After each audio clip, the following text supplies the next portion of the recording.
नेपाल वितरक सङ्घ निसक्कको साधारण सभा चुगुदु गोपाल रिजालज्यू म उहाँलाई पनि डायसमा आएर आसन ग्रहणका लागि हार्दिक अनुरोध गर्न चाहन्छु।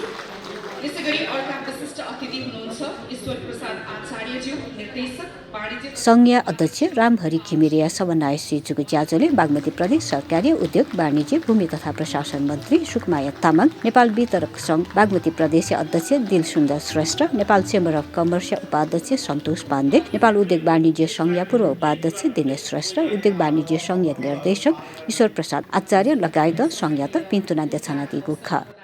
समयको गतिसँगै अगाडि बढ्ने क्रममा विक्रम सम्वत 2058 सालमा स्थापित यस सङ्घले विभिन्न आरोह अवरोहहरू पार गर्दै आजको 23औं वार्षिक साधारण सभासम्म आइपुग्दा वितरक व्यवसायीहरूको सामूहिक सङ्गठनात्मक प्रयासले निजी क्षेत्रमा आफ्नो अलग्गै पहिचान स्थापित गर्न सफल भएको छ। यस अवधिमा यस सङ्घले जुन उचाइ हासिल गर्न सफल भएको छ त्यो दरिलो जग बिना सम्भव थिएन। सङ्घलाई आजको स्थानमा ल्याइ पुर्याउन आफूले बुद्धि विवेक मेहनत पसिना लगाउनु हुने सबै अग्रजहरूलाई सम्मानका साथ स्मरण गर्न चाहन्छु। उद्योग व्यापार तथा व्यवसायबाट मात्रै हाम्रो यो देशको युवाहरू महिलाहरूलाई विदेश जानबाट रोक्न सकिन्छ। यस्तो पवित्र व्यवसायिक वितरक सङ्घहरूलाई परेको समस्याको विषयमा हाम्रो बागमती प्रदेश सरकारले तपाईहरूले दिनुभएको सुझावमा अत्यन्तै गौण भएर हामी त्यो विषयलाई उठान गरेर हाम्रो मन्त्रालयबाट हाम्रो बागमती प्रदेश सरकारबाट हुन सक्ने समाधानको विषयमा क्याबिनेटको द्वारा सकिने खालको तीव्र समाधान गर्नको लागि म बुलन्द आवाज उठाउने तपाईहरूलाई सहर्षमा जानकारी गराउन चाहन्छु। हामी प्रति व्यापार व्यवसायमा गर्नुपरेका समस्यालाई सम्बोधन गर्न उहाँ जहिले पनि जुझारु हुनुहुन्छ। म अस्ति मात्र कार्यक्रममा हामी सँगै थियौँ।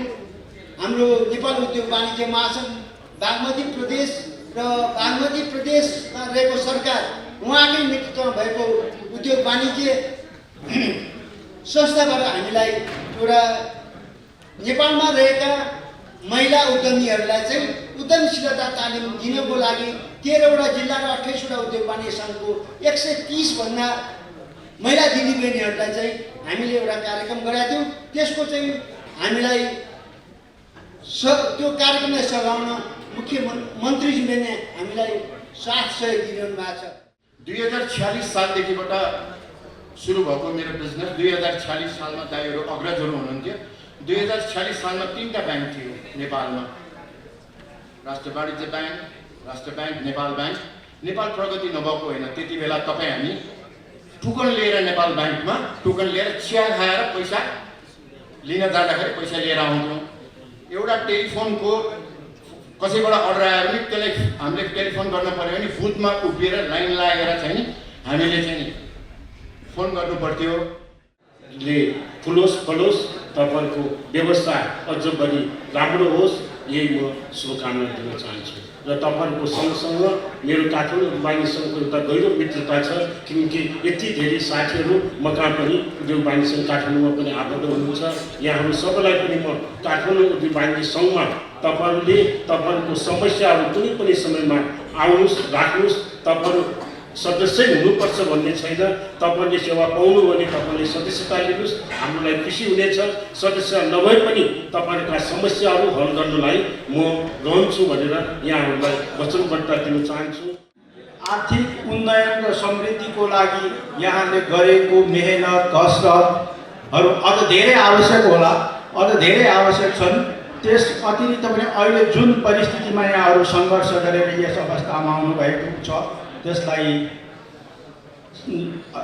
हामीले इज्जत गर्नैपर्छ र त्यसको लागि हामी आभारी हुनैपर्छ। राज्य र उपभोक्ताहरू पनि यहाँहरूको जुन समस्याबाट सामग्री उत्पादक बडो उपभोक्तासम्म लैजाने पुलको जुन एकदम महत्त्वपूर्ण पुलको जिम्मेवारी निर्वाह गर्नुभएको वितरक व्यवसायीहरू सानो चाहिँ योगदान देशको आर्थिक समृद्धिको लागि छैन भन्ने मलाई लाग्छ।